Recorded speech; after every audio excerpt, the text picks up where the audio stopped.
Break के बाद आपका स्वागत है। हम जानने की कोशिश कर रहे हैं कि पैसे की ताकत को चुनाव से दूर कैसे रखा जा सकता है। जसकीरत जी, मैं आपसे बात शुरू करता हूं दोबारा।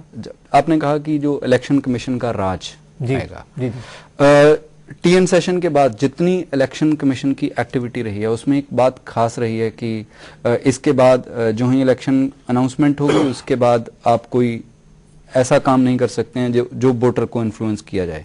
उससे एक कहीं ना कहीं ये लगता है कि उसी दौरान जो काम हो रहे थे वो सिर्फ वोटर को इन्फ्लुएंस करने के लिए हो रहे थे। अब वो सारे काम वो 2.5 महीने के उससे पहले के जो 3 महीने में होते हैं, ये लगातार जो चल रहा है चूहे बिल्ली का खेल है, इसको कैसे मैनेज किया जा सकता है? देखो, खेल तो चलेगा, शायद देयर इज वैल्यू अगर इस चीज में कि अगर कुछ चीजों को टाइम फ्रेम बढ़ा दिया जाए, जैसे कि कैंडिडेट्स जो पार्टी अनाउंस करती हैं वो लास्ट तक वो वेट करती रहती हैं टिकट अनाउंस करने के लिए। मेरे ख्याल से अगर वो थोड़ा पहले हो पाए तो लोगों को भी थोड़ा टाइम मिलेगा कैंडिडेट के बारे में जानने के लिए, शायद मनी पावर का इतना जरूरत भी नहीं रहेगी, और पार्टीज को भी वेल इन टाइम सोचना पड़ेगा कि कौन सूटेबल कैंडिडेट है। नहीं तो लास्ट टाइम तक जोड़ तोड़ करते रहते हैं, which is not healthy.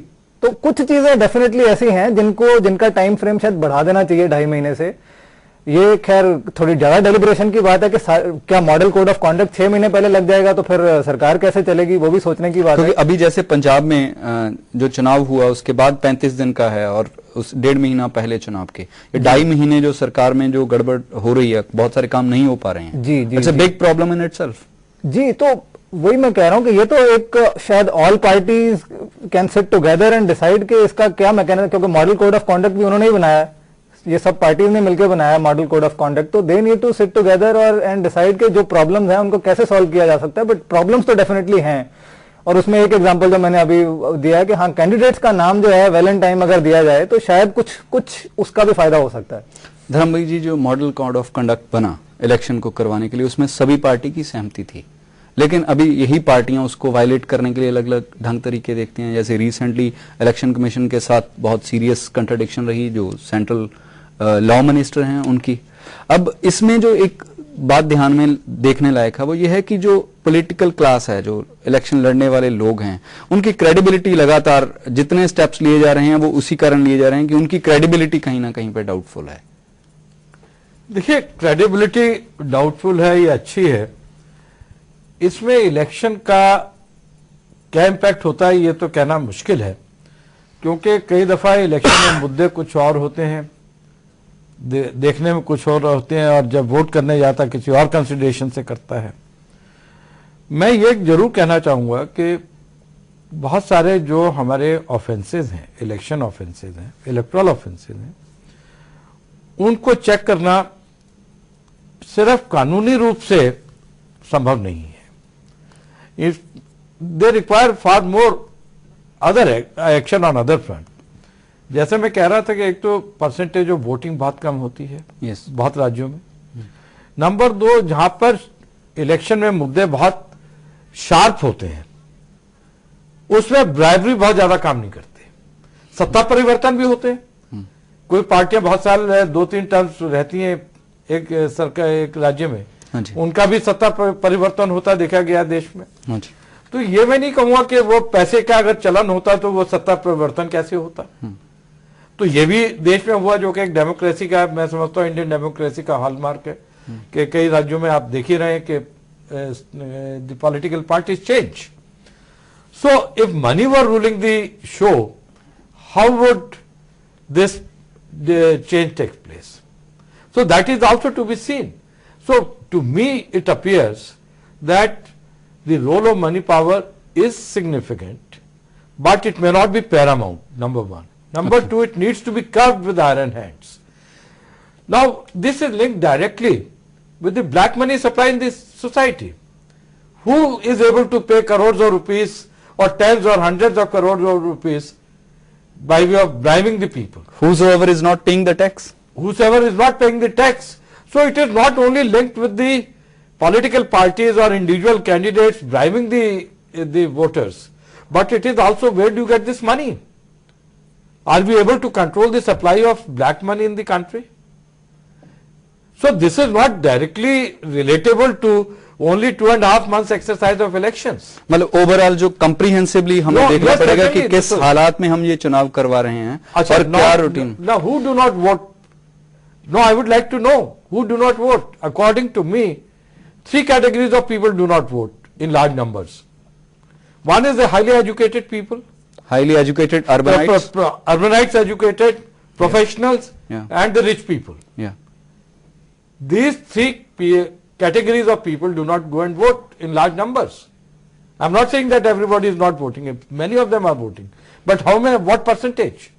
So they have also to go and vote and come out, and tomorrow they cannot say that there is a corruption, there is a money supply. ताकि जितने लोग जो वोट खरीदने बेचने में लगे हुए हैं वो इनसिग्निफिकेंट हो जाएं। Yes, insignificant हो जाए। हाँ जी, मैं आपके पास दोबारा वापस आता हूं। हमारे साथ नेशनल इलेक्शन वॉच के प्रोफेसर जगदीप चोकर जुड़े हुए हैं। जगदीप जी, आपका स्वागत है हमारे प्रोग्राम में। Thank you. हाँ जी, जो अभी कानून मंत्रालय ने कहा है कि जो रिश्वत लेने का काम है, वोट खरीदने का जो काम है, इसको कॉग्निजेबल ऑफेंस बनाया जाएगा। इससे आपको लगता है कि इलेक्शन रिफॉर्म सही डायरेक्शन में बढ़ पाएंगे?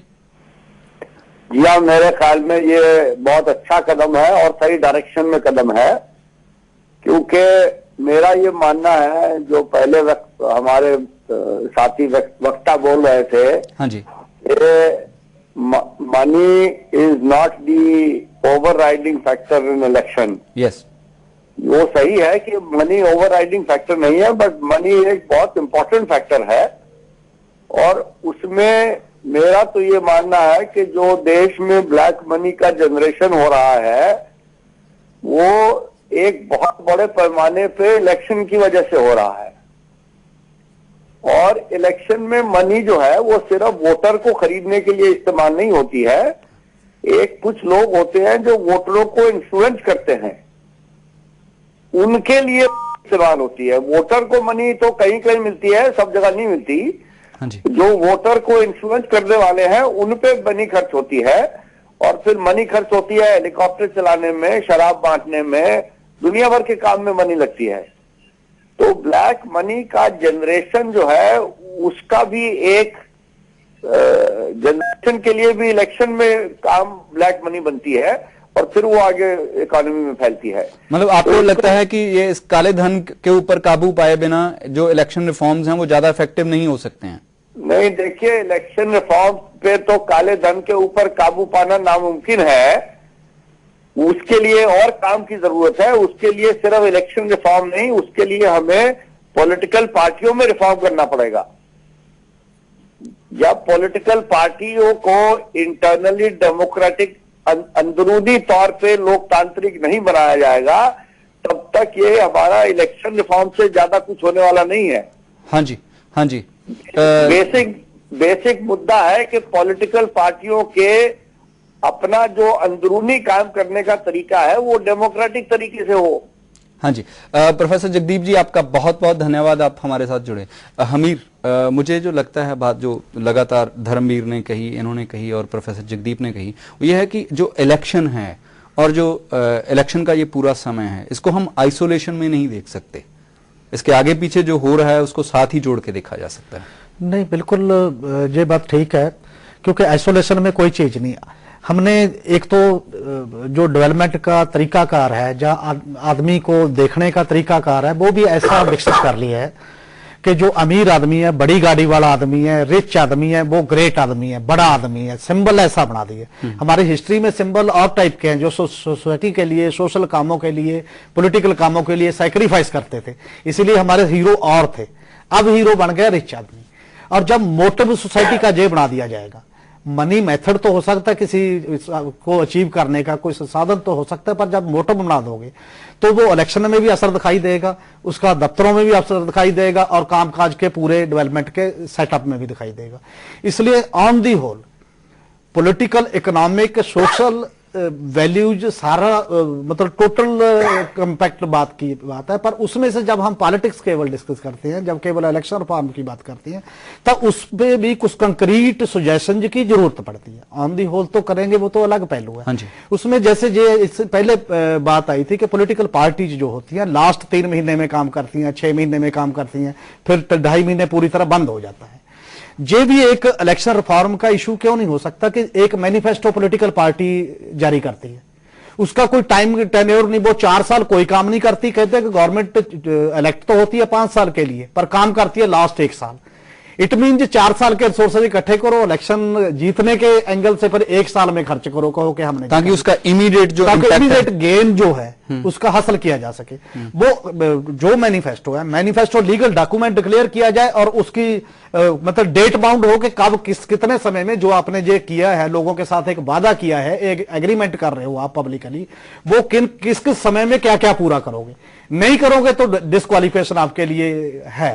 और ये जो फ्रॉड लोगों के साथ पब्लिकली हो रहा है, कम से कम वो भी बंद हो। इलेक्शन रिफॉर्म में ये एक बड़ा इशू होना चाहिए कि इलेक्शन मैनिफेस्टो जो है वो लीगल डॉक्यूमेंट बने। और इलेक्शन कमीशन की जैसे पहले बात हुई कि वो 2.5 महीने का 2.5 नहीं 5 साल बाद से रखे इलेक्शन कमीशन इन बातों पे, तो जिसको सोशल ऑडिटिंग भी कहते हैं, जिसको सुपरविजन भी कहते हैं, वो लोग भी बताएंगे और वो भी करेगा, तो वो विजन रहेगा जो 5 साल का, 2.5 महीने का नहीं होगा। तब ये प्रॉब्लम किसी हद तक टैकल की जा सकती है उस मामले में। पर अकेला नहीं, मतलब पैकेज है, election reform on the whole package है। जैसे मनी मसल पावर है, मनी और मसल पावर में इलेक्शन क्यों कम नहीं किया जा सकता। स्टेट खर्च करती है टोटल, इलेक्टोरल वोटिंग मशीन से लेकर, रोल बनाने से लेकर, आई कार्ड बनाने से लेकर, सिक्योरिटी अरेंजमेंट से लेकर, इलेक्शन का पूरा प्रबंध करने से गिनती तक, टोटल प्रबंध जो गवर्नमेंट मनी से होता है। गवर्नमेंट मनी से केवल एक बात है जो पॉलिटिशियन करता है, वो प्रचार। वो बात है केवल प्रचार। प्रचार का भी ऐसा तरीका क्यों मालूम नहीं हो सकता कि एक रूट प्रोग्राम रिटर्निंग अफसर बनाए, ठीक है, वो 3 महीने का बना लो, कोई 14 दिन का जरूरी तो नहीं है कि 14 दिन का बनाओ। और वो रूट प्रोग्राम ऐसे बीएलओ लगे ही हुए हैं सभी जगह। जैसे इस बार एक अच्छा काम जो हुआ कि पर्चियां बांट दी घर घर, और वो पोलिंग कैंपों की जरूरत नहीं महसूस हुई लोगों को। और वोटिंग बढ़ने का एक रीजन ये भी है क्योंकि वो जो 10 पोलिंग बूथों कैंपों पे होती थी, वो नई लोगों को लगी कि सीधा जाओ अपना वोट डालो। और वो बीएलओ की जिम्मेवारी लगाने के अपने गांव में, अपने बूथ के वहां इकट्ठे करने हैं, ये कैंडिडेट आएंगे 20-20 मिनट बाद हर कैंडिडेट अपनी अपनी बात कहता जाए। एक प्रचार है कि आपने अपना पेश करना है पक्ष कि आप क्या करेंगे, लोग आपको वोट दे देंगे। और इस मेथड से टोटल जो आ रहा है डबल खर्च हो जाएगा ज्यादा से ज्यादा। और डबल खर्च से वो उस ब्लैक मनी के मुकाबले में फिर भी जो स्टेट एक्सचेकर को सस्ता पड़ेगा और जेन्युइन कैंडिडेट प्रोड्यूस करने का एक तरीका अवॉल्व हो सकता है उसमें से, क्योंकि वही कैंडिडेट आएंगे जो अपनी बात रख पाएंगे, ठीक तरीके से कर पाएंगे। मनी और मसल कैंडिडेट की सिलेक्शन का आधार नहीं बनेगा, अपनी बात लोगों के साथ राब्ता रखना और लोगों के साथ जाने का आधार मेन आधार बन जाएगा। हाँ जी, आपकी बात बिल्कुल स्पष्ट हो गई। अब जो ये पूरी डिबेट है हम इसलिए कर रहे हैं कि इलेक्शन रिफॉर्म्स हमारा एक लिटमस टेस्ट है कि हमें एक अकाउंटेबल डेमोक्रेटिक जो सरकार कैसे चुन सकते हैं। आप सारे इस डिबेट में शामिल हुए, आपका बहुत बहुत धन्यवाद। चुनाव सुधार की दिशा में कानून मंत्रालय का ये कदम काफी अहम है, लेकिन सिर्फ इसी के बलबूते पर चुनाव सुधार नहीं लाए जा सकते। केंद्र को ऐसे में कई और कदम उठाने होंगे ताकि चुनाव प्रक्रिया साफ सुथरी हो और इसमें आम जनता का विश्वास बहाल हो सके। इसी के साथ ही हम आज का प्राइम यहीं खत्म करते हैं।